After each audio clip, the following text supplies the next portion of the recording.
हजरत अबू हुरैरा रिवायत करते हैं कि अल्लाह के नबी ने इरशाद फरमाया, आसमान के एक दरवाजे से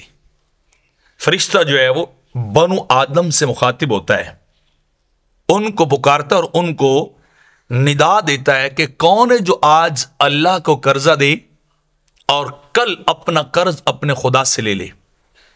आज अल्लाह को माल दो, कल वो तुम्हें अता करेगा, तुम्हें उसका बदला देगा, माल तुम्हें अता कर देगा। एक फरिश्ता निदा करता है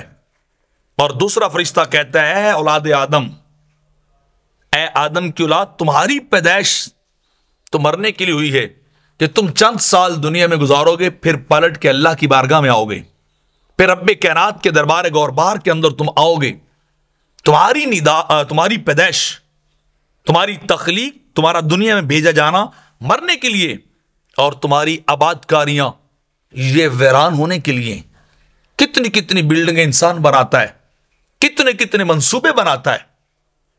कितना कितना इंसान प्लानिंग्स करता है, लेकिन ये सब कुछ वो फरिश्ता कहता है ये बर्बाद और वीरान होने के लिए,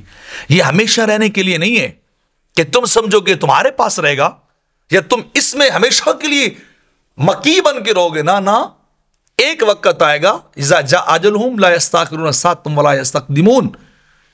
जब मौत आएगी तो एक लम्हा आगे पीछे नहीं होगी। जो कुछ भी दुनिया में होगा, इंसान छोड़ के अपने रब की बारगाह की तरफ जाएगा, अल्लाह के दरबार में इंसान जाके पेश हो जाएगा। और बाबा साहब फरमाते हैं कि कोठे मंडप माड़ियां उसारदे भी गए, कोठे मंडप माड़ियां उसारदे भी गए, झूठे सौदे करके खुद कब्री जा पे, कूड़े सौदे करके खुद कब्री जा पे, कि वो कब्रिस्तान की जीनत हो गए जो मकान बनाने वाले थे, जो प्लानिंग्स करने वाले थे, जो बड़े बड़े मोहल्लात को तमीर करने वाले थे। अफसोस कि उन्हें कुछ भी ना मिला, उन्हें यहां रहना भी नसीब ना हुआ और खुद वो जमीन का जाके हिस्सा बन गए।